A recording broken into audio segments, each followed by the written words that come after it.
Hi there everyone, thanks for joining us for another informative Jamaica Magazine journey. I'm your host, Theodore Henry. Inside the pages today, we feature local guardians for wildlife protection, plus ending a briny affair for better health and wellness. Stay with us for these and more stories of development in Jamaica. It all unfolds, starting with our news of the day right after this important message. The Wildlife Protection Act is a piece of legislation here in Jamaica. It was enacted in 1945 that tries to look at our animals or wildlife on the island of Jamaica and try to ensure that they are conserved to some degree and not overexploited. So they're also, as an island, we have a lot of unique species. And if we lose those species on the island, it's gone to the entire world. So that is also one of the reasons why we have this piece of legislation, to ensure that Jamaica can maintain its wildlife and preserve the wildlife for future generations. In the Jamaican context, being an island, being very small, some persons have never left the island before, and so Jamaica seems big, but Jamaica is really very small. We have a lot to lose. We have a lot of resources and we have a lot to lose. So we're encouraging the public not to overharvest, not to go against the Wildlife Protection Act and take animals that are considered protected species. And if animals are in a vulnerable situation where you think they need assistance, we encourage persons to first contact NEPA at 754-7540 and ask for assistance, especially if those animals have the potential of doing harm or being dangerous.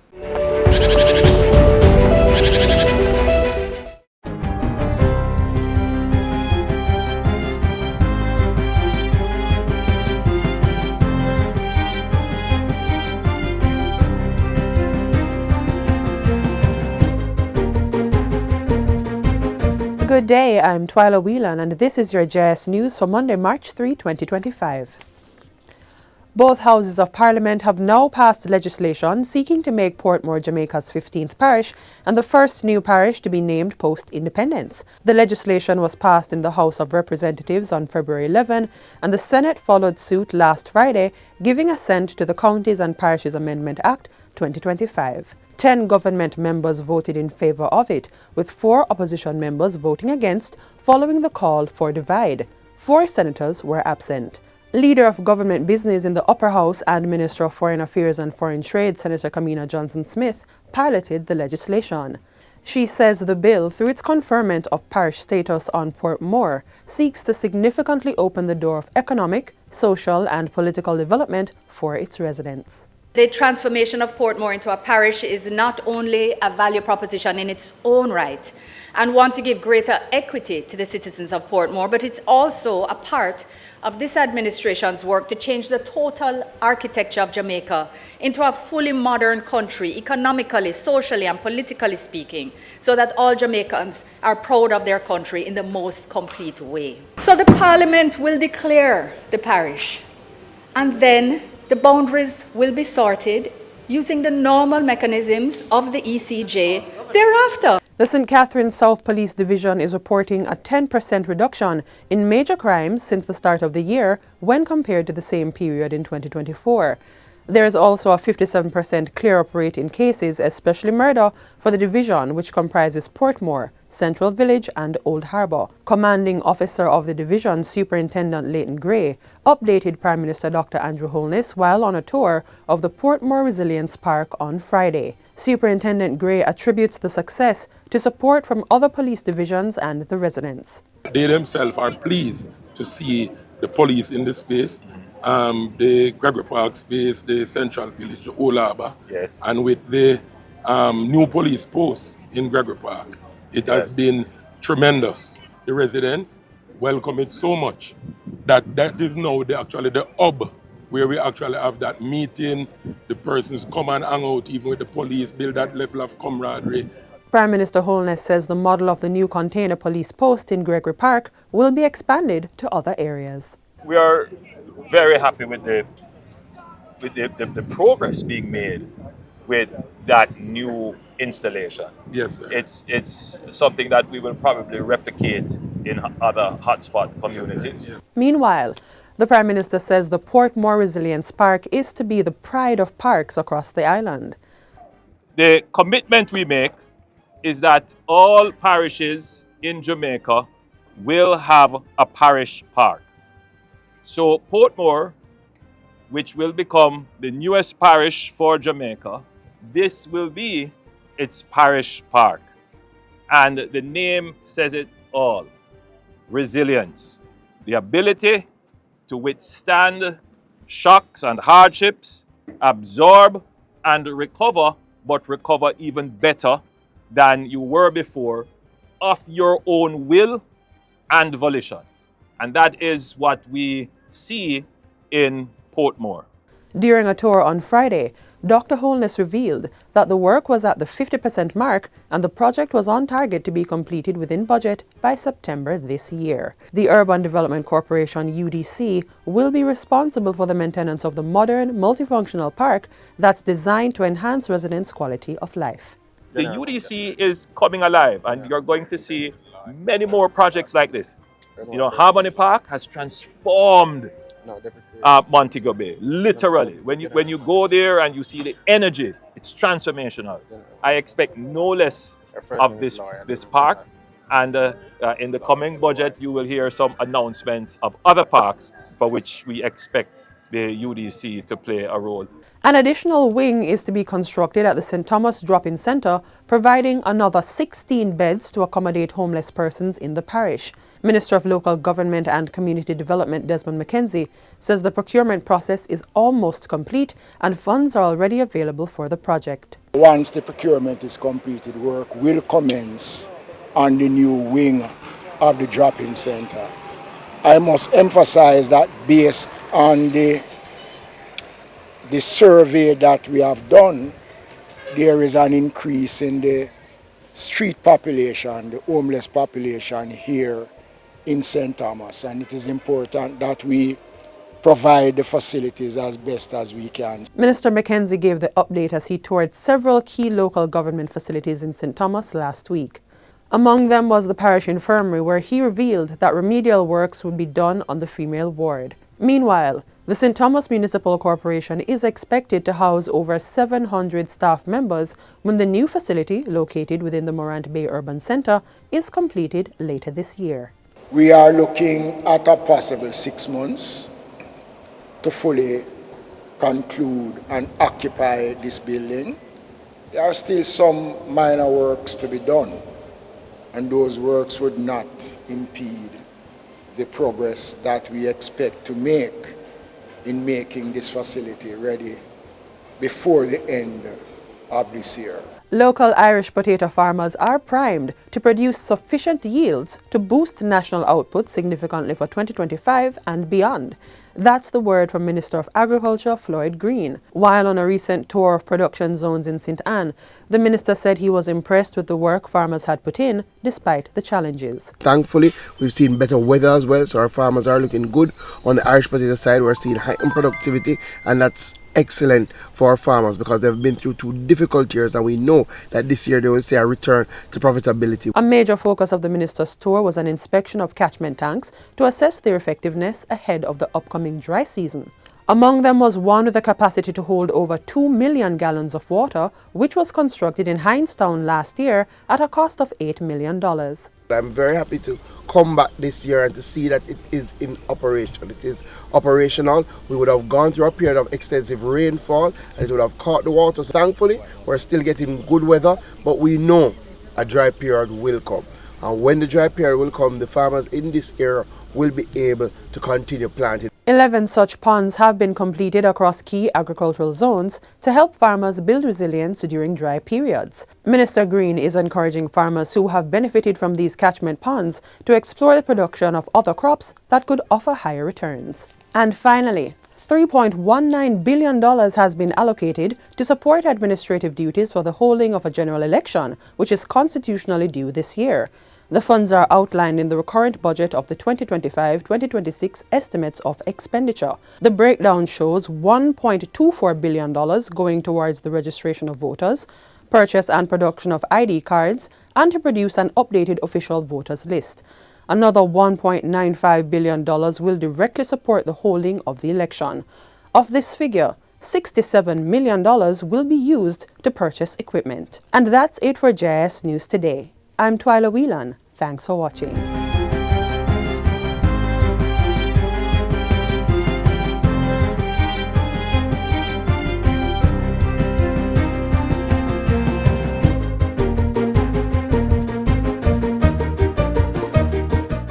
In the heart of the Caribbean lies a beacon of financial opportunity. Welcome to Jamaica, where beauty and vibrance meet business and innovation. At the forefront of making Jamaica a robust financial hub, the Jamaica International Financial Services Authority leads the charge with trust and integrity.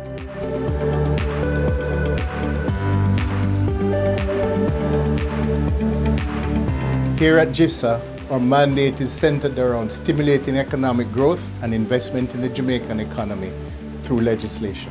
Through legislation, GIFSA has had acts modeled on laws of leading financial services jurisdictions worldwide. The legislation includes the Trusts Act, which allows for flexibility in succession planning and family offices, the Trust and Corporate Services Providers Act, which regulates the provision of fiduciary services, as well as the Partnership Limited Act. At GIFSA, our aim is to foster economic diversification and boost Jamaica's economic landscape.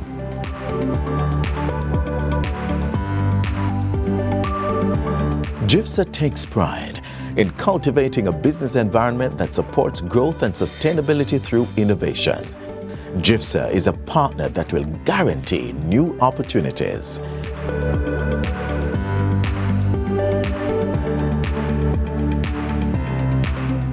Join us in Jamaica, where the Jamaica International Financial Services Authority helps you embark on a journey of endless possibilities. GIFSA, new legislation, new opportunities.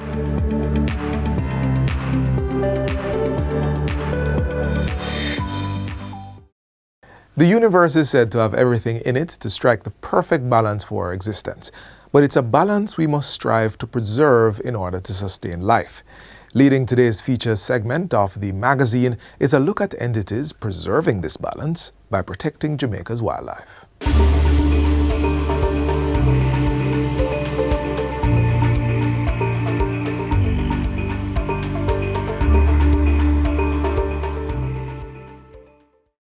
Every year on March 3, Jamaica joins countries across the globe to celebrate World Wildlife Day, honoring the invaluable contributions of wild animals and plants to our planet.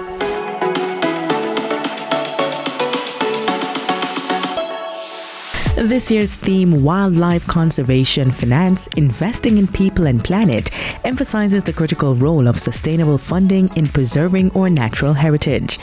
In Jamaica, this investment is deeply rooted in empowering individuals and communities to champion conservation efforts. The National Environment and Planning Agency, NEPA, leads Jamaica's environmental conservation efforts. We have to be very strategic in engaging the local community, non-governmental organizations, and various community groups to assist us in actually implementing the work on the ground. We have programs like our game warden programs, where we have volunteers who lend their hand in partaking in whether it be rescue missions, assisting in certain trainings that if you have someone who's experienced, a game warden who's experienced, we use them to assist in training and training others. One of the entities which ensures the protection and sustainability of the island's wildlife is the Caribbean Coastal Area Management Foundation, CCAM. Through the projects under this non-governmental organization, the island's threatened coastal area is conserved. How, you may ask? Our partnership with the various government agencies, the National Fisheries Authority, and NEPA primarily have been pivotal. They've provided funding support over the years to allow us to hire and train and maintain conservation officer? So we would have entered a number of partnerships for larger scale projects. So for example, UA Sodeco, they're doing a wide scale project in southern Clarendon to do restoration of coastal ecosystems. And we have an agreement with them. In other instances, we do have work being done with institutions overseas that would have the funding and will now come to us, or we approach them based on the country's needs. So we have in recent years developed programs that will look at leveraging the whole environment when it comes to persons operating within Jamaica space, companies, business, private institutions that would want to be involved in environmental projects. But in addition to that, we have important partners for providing funding locally and internationally. Agencies like the Critical Ecosystems Partnership Fund, the European Union, the National Conservation Trust Fund of Jamaica, the Environmental Foundation of Jamaica, among many others. Another conservation partner is the Arakabessa Marine Trust. This sanctuary exemplifies community-driven conservation success, improving on the area's continuous wildlife efforts. The main goal of the fish sanctuary is to increase fish population through a variety of different marine conservation activities, mainly our coral restoration program. So we basically grow corals here to plant on the reef as a way to invite fish to come back onto our reefs here. So we've been around for 10 years, and I can honestly say there's been an increase in fish population and the fish mass. And the fishermen can tell you as well, because they're the ones who benefit directly from the fish sanctuary. We have a wide variety of species of fishes coming back in the fish sanctuary. People are catching fish, they're finding lobster, they're finding crab, you know. Right now, the whole island should be fish sanctuaries. So you're protecting the foreshore areas, the fish and the reefs can get to grow. So, you know, the reef, the purpose of the reef is to protect us from tidal wave, because the reef continue to grow, and it also is a habitat for fish.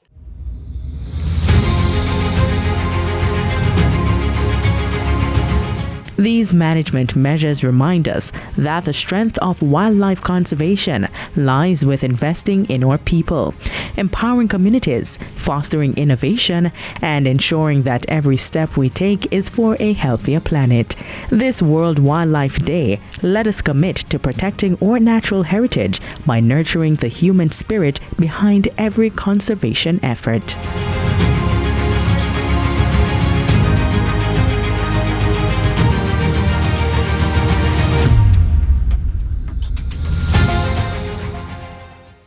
Here's an important reason you need to avoid or limit alcohol consumption. The World Health Organization (WHO) indicates that there is research evidence of a direct link between several cancers and alcohol consumption as a major contributing factor. It's being cited as a major contributing fact for cancer of the breast, colorectal, esophagus, liver, mouth, throat or pharynx, and voice box or larynx. There is no safe level of alcohol consumption, and the more you consume, the greater your risk. Protect your health. Limit your alcohol intake. Save your life. For help and more information, call the National Council on Drug Abuse (NCDA) at 876-564-HELP. That's 876-564-4357.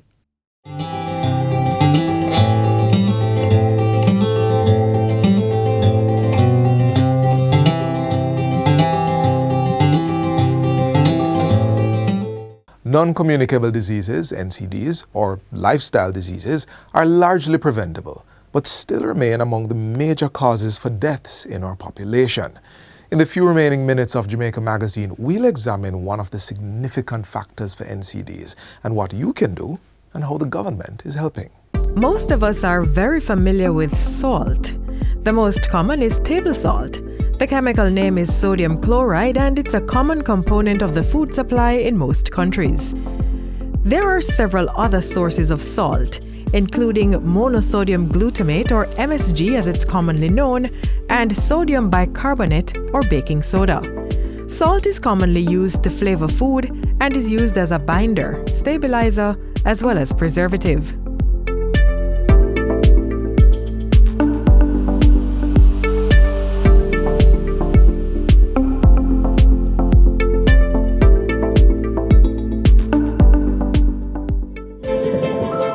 Sodium, or salt as we know it, plays an important role in the proper functioning of our body, with just about 500 milligrams needed daily to carry out normal body functions, such as water balance and nerve conduction.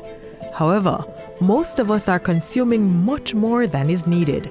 Global estimates suggest that persons consume between 9 to 12 grams of salt per day, which is 1.5 to 2 times the recommended intake level. This briny affair is one of the key factors in our non-communicable disease burden. In simple terms, our overconsumption of this nutrient is contributing to the development of several diseases. When we look at the heart and cardiovascular system, increased salt intake is associated with high blood pressure, with ischemic heart disease, with hypertensive heart disease, as well as heart failure. For the brain, it's associated with stroke, as well as dementia. For the kidneys, with chronic kidney disease and renal stones.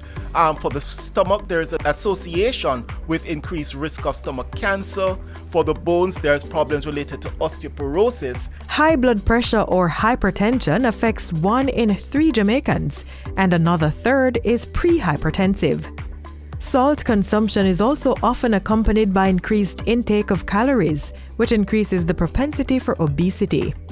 Given that the entire population is at risk of NCDs, given the significant impact and the burden of NCDs, it's imperative that there is sustained action to mitigate the effects of salt consumption. In 2021, the Ministry of Health and Wellness launched the Jamaica Salt Consumption Knowledge, Attitudes and Practice Jamaica Salt CAP Study. It was designed to provide local baseline data for strengthening strategies to eliminate overconsumption of salt within the population. The ministry is partnering with the National Non-Communicable Disease Committee, the National Health Fund, and the University of the West Indies on the study. One important aspect of addressing the health concerns of any population is through research. This study, therefore, will help to determine the knowledge, attitude, and practices of our population as it relates to salt intake and strengthen the implementation of strategies to reduce. This project has specific objectives. So firstly, we aim to estimate the dietary sodium consumption among Jamaicans using spot urine sodium analyses. We want to evaluate the salt content in commonly consumed packaged foods sold in supermarkets. We also want to evaluate the sodium content in commonly used consumed foods in local restaurants. Then we will conduct a national survey to get information on knowledge, attitudes, and practices regarding salt intake in Jamaica. The World Health Organization (WHO) recommends less than 5 grams of sodium per day for adults and less than 2 grams for children under 11 years of age. 1 in 10 Jamaicans consume excess salt by adding it during cooking or at the table, as well as by frequent consumption of salty sauces or high-sodium processed foods. A significant amount of sodium also comes from ready-made meals and prepared foods, including processed meats, breakfast cereals, and snacks. It's a scenario where the entire population is at risk for NCDs. Minimizing this habit for excess salt in the diet of Jamaicans is one of several goals informing the Ministry of Health and Wellness's NCD agenda. The mission to shake the salt habit begins with the young. Lowering sodium in children's diets today can help prevent heart disease later in life, especially for those who are overweight. Limit their consumption of salty snacks. And remember, no more than 2 grams per day from all food sources for those under 11 years of age. Let's also shop and cook smart. Use less or no salt when cooking and add more flavor to your food by using fresh herbs and salt-free seasoning instead. Also, Keep a watch on the foods that are high in salt and limit the consumption. Take the time to carefully read the nutrition labels on food products to determine those providing the healthier options, and be mindful of the portion size you consume. Also, seek out recipes for healthy, tasty meals that can be prepared with little or no salt. Jamaica is a signatory to the United Nations International Covenant on Economic, Social and Cultural Rights, which recognizes the right of everyone to the highest standard of health. And we believe that in order to achieve this, we must address the crises of NCDs and the role that excess salt, sugars and fats play in making Jamaicans susceptible to getting a lifestyle disease. Jamaica has committed to the World Health Organization voluntary target to reduce sodium or salt consumption by 30% by 2025. Achieving this requires buy-in from all stakeholders, including manufacturers, retailers, health professionals, and consumers. We have a duty to ensure that Jamaicans are aware of the harmful effects of unhealthy diets and have access to important nutritional information, which will allow them to make healthier food choices. It has to be tackled initially from the prevention perspective, and the core of that is consumer information, and then policies that encourage or nudges health-seeking behavior. We all must do our part to break this briny affair. Shake the salt habit and stay healthy.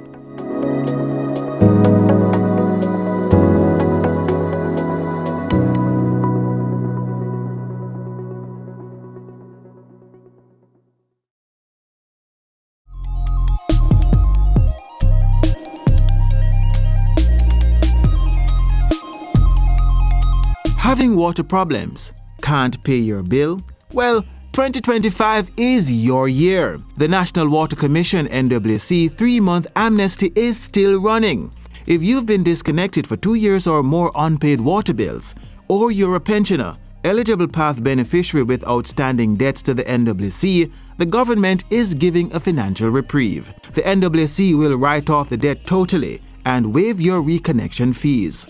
Water is a priority, and the government is offering relief to get you legally reconnected. To check your eligibility, visit the NWC website at www.nwcjamaica.com/bill_query.